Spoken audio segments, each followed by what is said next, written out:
Masya Allah, Masya Allah.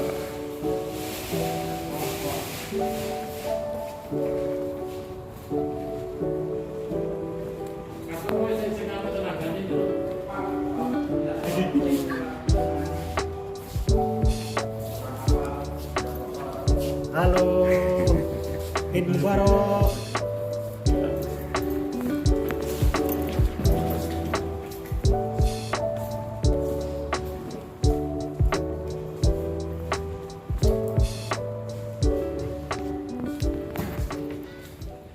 Tinggal menunggu teman-teman yang pulang dari sholat Id.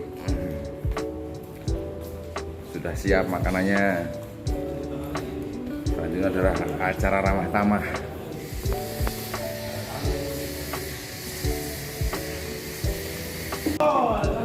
Alhamdulillah.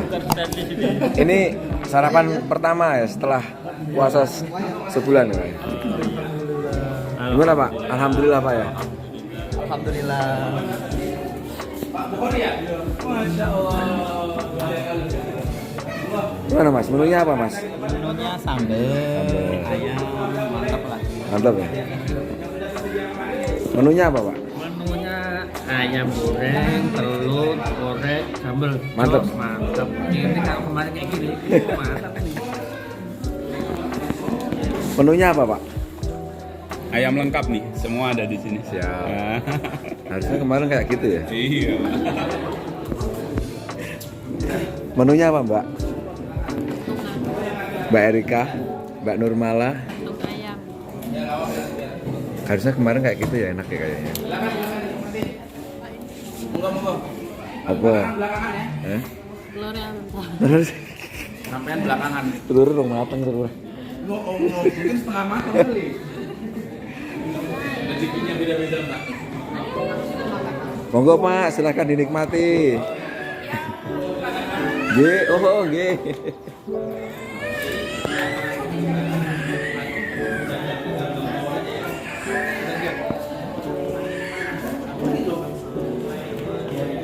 Monggo Pak, silahkan dinikmati Pak Bukhari dan keluarga Bapak.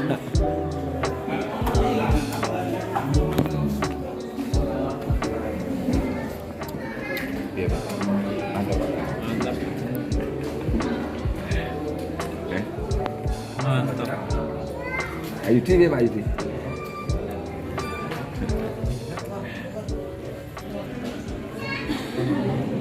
Pertama-tama nih kebetulan pas lagi momen Idul Fitri, kami selaku panitia mengucapkan mohon maaf lahir dan batin.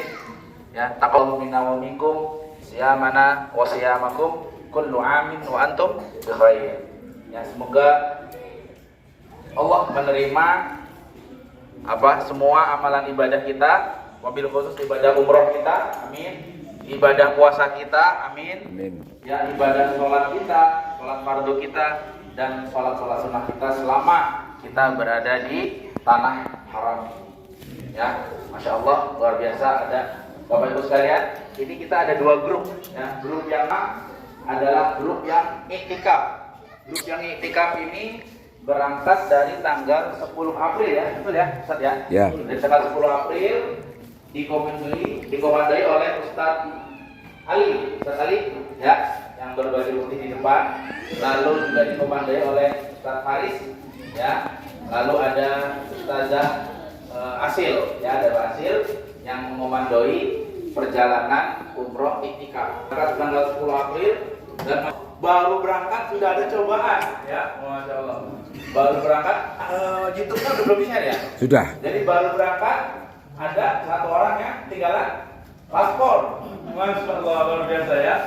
Paspor mana paspor? Wah, luar biasa. Baru berangkat sudah mendekati imigrasi, ada yang ketinggalan paspor satu orang ya, masya Allah. Jadi karena kita satu bis itu satu rasa, senang sama-sama, susah sama-sama. Jadi satu yang kenapa ada trouble ya, maka semuanya harus menunggu dan bersabar. Ya, alhamdulillah. Dan yang ketinggalan, masya Allah ya, jauh dari Al-Khor, Bapak Ibu. Kita di border, yang ketinggalan di Al-Khor. Ya, jadi bayangkan, jadi harus membuka pintu rumah yang di Al-Khor, ya, didobrak ya kalau nggak salah ya.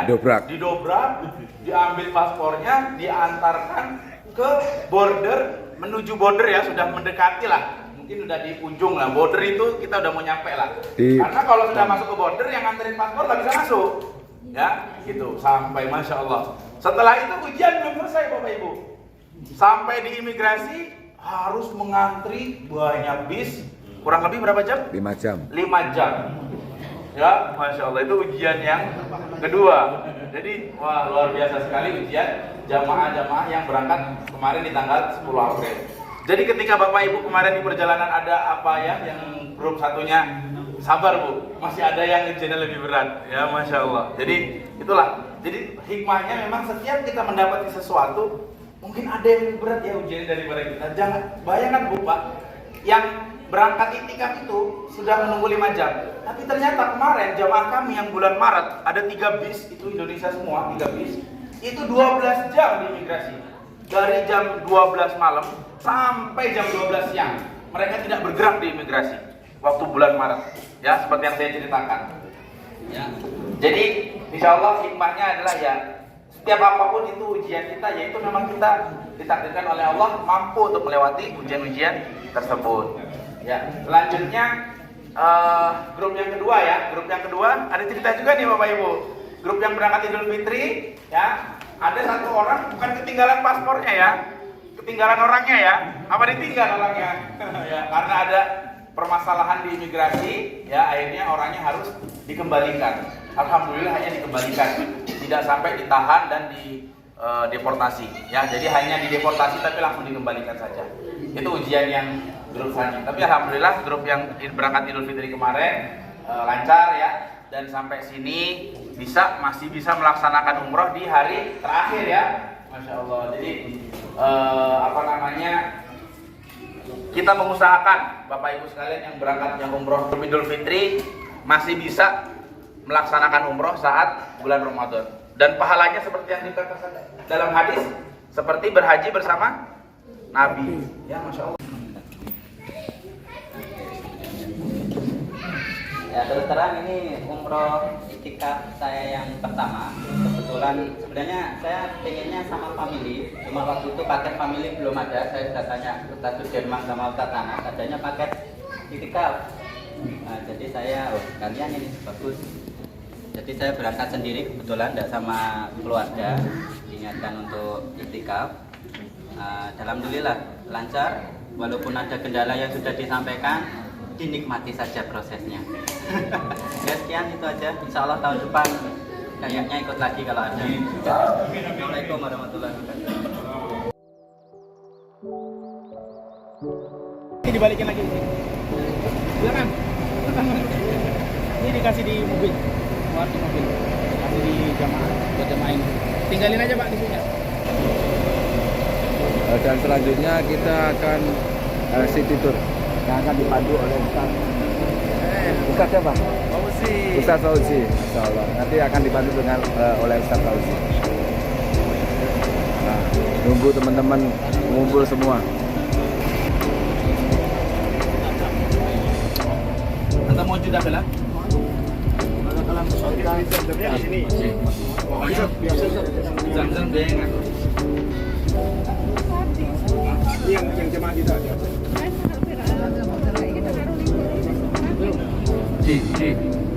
Assalamualaikum warahmatullahi wabarakatuh. Buat jamaah umroh iktikaf, saya absen dulu. Mbak Erika hadir. Mbak Titin ada? Ya, oke.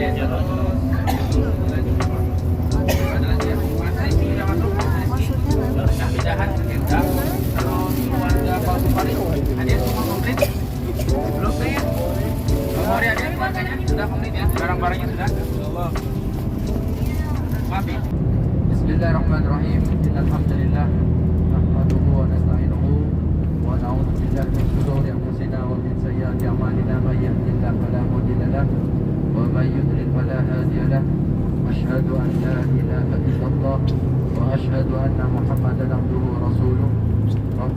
li sadri wa yassir li amri wahlul 'uqdatam min lisani yafqahu qawli.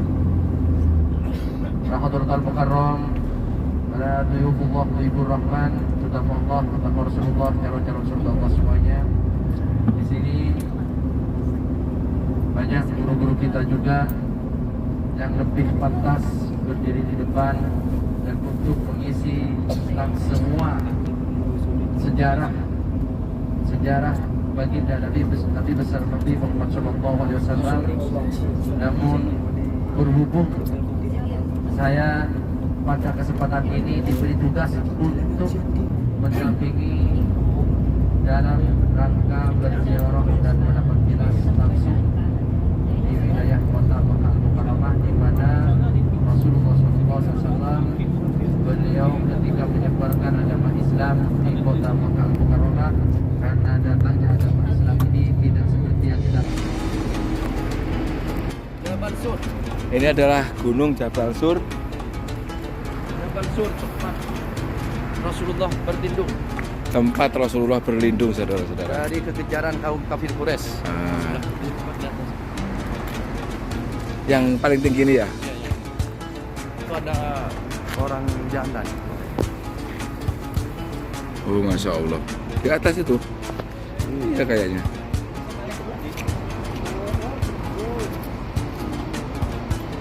Kalau kita pakai zoom, itu ada orang jalan.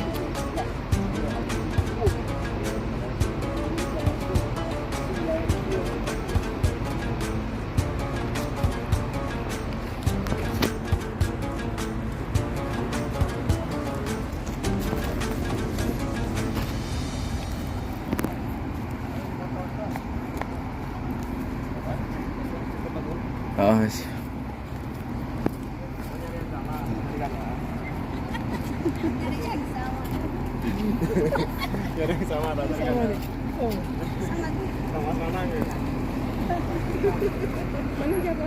Opo. Nomor 2 dari Masjidil Haram di sebelah kanan. Masjid besar namanya Masjid Ar-Rajhi. Masjid Ar-Rajhi. Jadi tempat parkirnya luas. Kalau Bapak Ibu pernah buka puasa di sini sore setelah sholat asar, di depannya masjid halaman ini Bu penuh. Dan di Jabal Rahmah ini atau di Padang Arafah ini Bapak Ibu terkenal ada yang namanya Jabal Rahmah. Apa Jabal Rahmah itu? Jabal Rahmah itu adalah yang disebut dengan pertemuannya Nabi Adam dan Siti Hawa. Mana Jabal Rahmah? Di sebelah kiri kita. Nah, di sebelah kiri kita tuh lihat. Ini Jabal Rahmah. Ya, itu.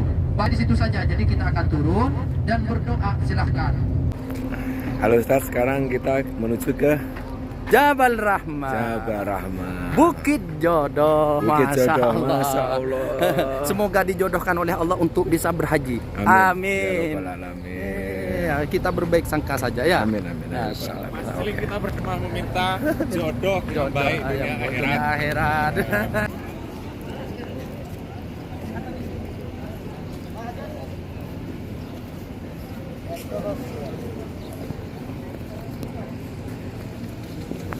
Apa kabar? Semoga Allah menerima amal ibadah. Amin. Terima kasih.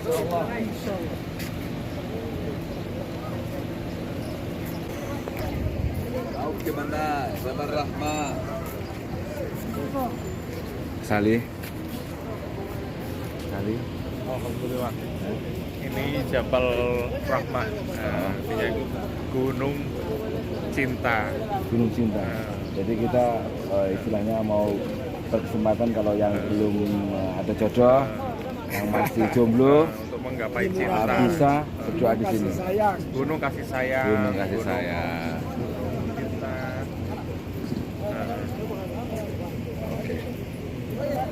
Karena di sini dipertemukan Ibu Hawa. Ayah Adam dan Ibu Hawa dipertemukan di Di sini. puncak Jabal Rahmah.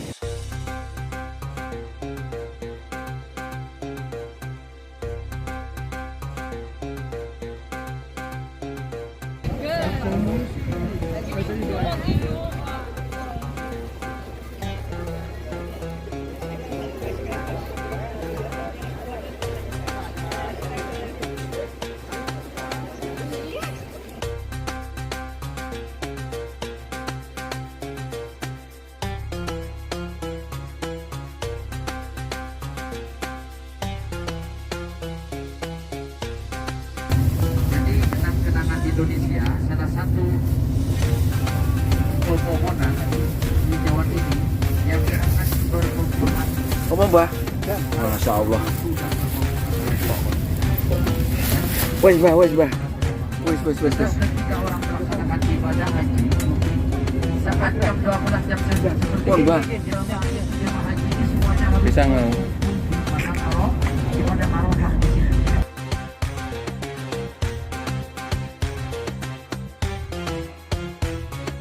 Kita tahu itu tambahan.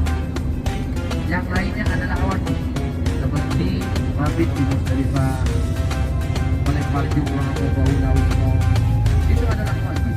Kalau ditinggal akan dosa dan membayar kafarah. Membayar Bener tuh jalan. Jadi penghijauan ini Bapak Ibu sangat bermanfaat untuk jamaah haji. Orang yang bertempat tinggal di dalam tenda ini, walaupun ada AC, masih air di sini. Kalau sudah banyak yang orang ribuan ratusan orang di dalam tenda itu, dan saking panasnya matahari lebih enak tinggal di bawah naungan pegunungan. Merasa lebih adem, lebih tenang, nyaman. Nah, ketika berhaji itu Bapak Ibu, saat berkhutbah pada tanggal 9 Dzulhijjah, jadi dilaksanakan setelah sholat zuhur dan asar baru berkhutbah. Terus diterapkan semua, menerangkan tentang nanti orang yang berkumpul di padang Arafah seperti nanti dikumpulkan, dibangkitkan lagi oleh Allah setelah kematian, akan dibangkitkan lagi oleh dari waktu maghrib isya ya sampai jam 1 malam. Jamaah haji ini rata-rata banyak yang istirahat di Musdalifah. Mabit di sini Bapak Ibu, istirahat bermalam ya, bermalam di sini, istirahat di sini, tidur, sholat, berzikir, semua berlapis bumi, beratap langit, tak ada tenda di sini. Di sinilah yang tergantung dengan yang disebut dengan Masjid Masjidil Haram di sebelah kanan. Kapan dibuka masjid ini? Tanggal 10 Dzulhijjah. Masjid Masjidil Haram dibuka. Jadi orang yang bermalam di Musdalifah, istirahat di Musdalifah, dianjurkan dan disunahkan untuk sambil mencari batu-batu untuk persiapan melempar jumroh. Nah, sekarang pemerintah Saudi Arabia sudah menyiapkan batu-batu. Di mana? Sebelah kanan kiri kita lihat ada toilet. Di depan toilet ada warna coklat-coklat. Itu adalah batu-batu yang disediakan pemerintah Saudi agar tidak salah pilih lagi orang-orang yang akan mengambil batu. Dulu tidak disediain ya Pak. Tidak disediain sehingga banyak orang yang salah pilih.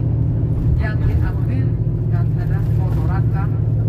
Karena banyaknya kambing juga diternak di sini. Yang diambil lempar jumroh kotoran kambing. Dilempar nanti di Mina, seneng lah.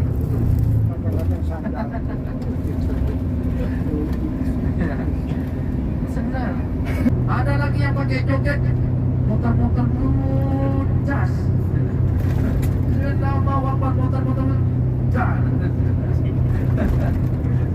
Mati kau setan, mati. Ya Allah, padahal ada aturannya, tata cara untuk melempar jumroh. Ya. Kalau pakai satu sandang pun dijadikan, mati kau setan. Ini Mina Jati tapi belum masuk tanah haram Mina. Kita akan memasuki tanah haram Mina. Dari Musdalifah setelah mabit, setelah bermalam, lewat dari jam 2 malam, jam 1 malam ini sudah boleh keluar. Ya, sudah boleh keluar dan menuju ke Mina. Ada yang menuju ke Masjidil Haram untuk melaksanakan tawaf ifadah. Ada yang langsung ke Mina untuk melempar jumroh aqabah. Ya.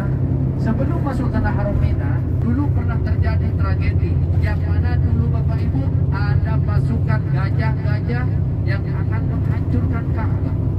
Siapa dia? Raja Abraha. Raja Abraha ini akan menghancurkan Ka'bah, dicegah oleh Allah Subhanahu wa taala, tempatnya di sekitar di sini. Sebelah kanan, depan sebelah kanan.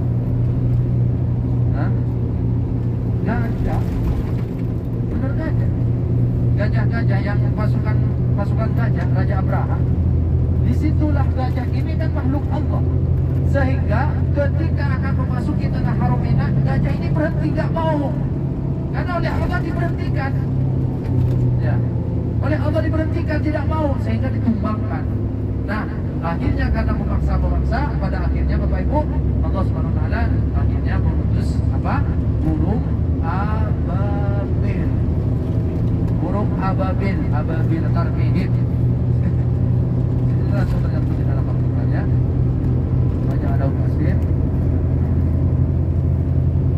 Nah, akhirnya Bapak Ibu, burung ababil ini membawa hanya satu butir batu yang buat satu butir batu kecilnya seperti biji kurma. Presiden ya, kalau Bapak Ibu pengen nanti segera daftar ya untuk menggantikan posisi presiden. Ini Bu, di sebelah kiri kita lihat dulu. Di sebelah kiri ada tubuh kecil ya. Ada tubuh kecil itu di atas gunung di sebelah kiri, kelihatan? Ya, di sana tubuh kecil di sebelah kiri malah habis. Yang mana tubuh kecil ini Bapak Ibu tempat dulu Nabi Ibrahim alaihissalam ketika saat mau menyembelih anaknya yang bernama Nabi Ismail. Kira-kira Bapak-Bapak Ibu, kira-kira Bapak-Bapak mampu nggak kalau suruh menyembelih anaknya?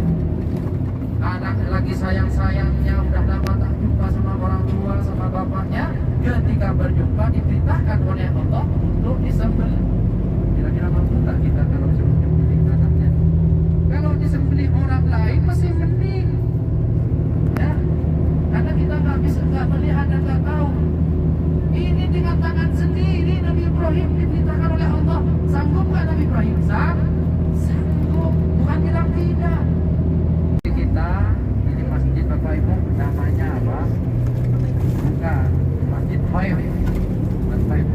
Dan tempat lemparan jumrah di sebelah kiri itu yang ada warna putih, yang ada lantai 1, 2, 3 dan ada warna putih, itu tempat jumrah Aqabah Ula-Wusta. Tempat melempar jumrah di sana di sebelah kiri ya. Di sebelah kiri itu adalah tempat melempar jumrah. Ya. Dan yang terkenal dengan terowongan Mina di sebelah kanan pojok paling kanan itu terowongan. Nah, yang banyak meninggal pada tahun 1990-an mungkin Pak Syafrin ya. Pak Syafrin pernah mendengar nggak apa dekat dengan waktu itu? Setelahnya apa sebelumnya? Setelah haji sampai setelah haji apa sebelumnya? Setelah terjadi di sini bukan? Oh, jadi bukan cuma belum ada di sini, tapi masih mungkin masih kecil segini. Jadi di dalam terowongan saking banyaknya orang, saat itu sunnah-sunnah untuk melempar jumroh dan sunnah-sunnah orang yang sudah melempar jumroh masuk ke dalam terowongan. Disitulah mati lampu dan berawan arus karena satu terowongan. Sehingga di situ Bapak Ibu orang-orang tidak yang berdesak-desakan dan sebagainya tidak tahu mau dari kemana. Meninggal banyak. Ini tenda-tenda ini masih di sini kan. Setelah terowongan masih banyak nih di sebelah kanan kita. Ini subhanallah tenda-tenda yang ada di Mina ini di Mekah ini ada pada pagar-pagar besi-besi, bahkan tendanya di atasnya ini anti bakar ya, luar biasa. Tidak ada penjaga. Tapi alhamdulillah ya. Seandainya tenda-tenda ini ada tenda Jabal Nur itu adalah gunung yang tingginya sama kurang lebih dari Jabal Sur. Ketinggiannya kurang lebih sama dengan Jabal Sur. Tapi dalam kisah sejarahnya adalah Jabal Nur tempat Rasulullah menerima wahyu.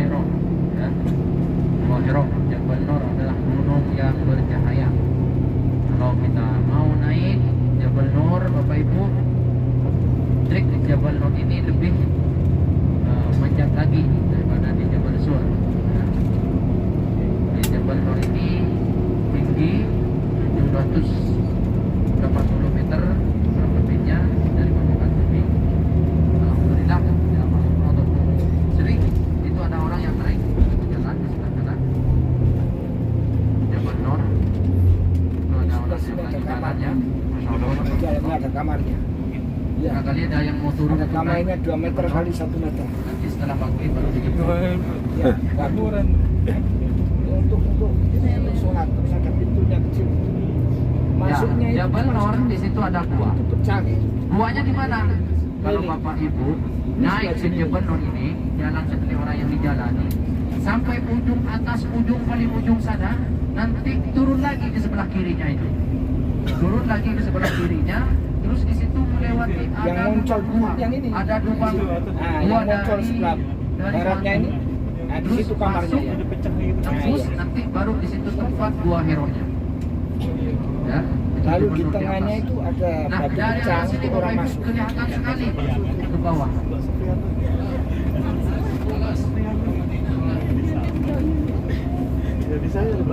Ada bakso priangan. Assalamualaikum warahmatullahi wabarakatuh. Alhamdulillah, semua rangkaian ibadah kita umroh dan sampai sholat id, alhamdulillah sudah terlaksana dengan baik, dan alhamdulillah sekarang kita meneruskan perjalanan ke mana, Mas? Ke Madinah, insya Allah. Ya Hajj. Hajj. Insya Allah kita ke Madinah. Perjalanan kurang lebih 5-6 jam. Dan kemudian tadi dimulai dengan city tour di Mekah. Kita melihat Jabal Sur, Gua Hiro, Jumroh, terus Arafah, Mina, Musdalifah, dan lain-lain, sambil dijelaskan oleh ustadznya tadi, manduknya. Terus kemudian lanjut ke Madinah. Dan sekarang kita berada di rest area sebelum masuk kota Madinah lah, kurang lebih masih 2 jam lagi insya Allah. Dan sekarang kita lebih nyaman insya Allah karena udah bisa gini nih. Hari-hari sebelumnya nggak bisa karena udah Ya, puasa. karena hari ini di Mekah itu udah Lebaran. Jadi di Mekah itu Lebarannya hari Jumat ya kawan-kawan. Mungkin di Indonesia ada yang Jumat, ada yang Sabtu, tapi di Mekah hari Jumat. Seperti itu Mas Faris ya. Welcome back sarapan. Dan alhamdulillah suara saya masih seperti ini. Agak sedikit serak-serak basah. Oke, mungkin seperti itu dulu Mas Faris. Siap. Ikuti terus video kita. Mantap.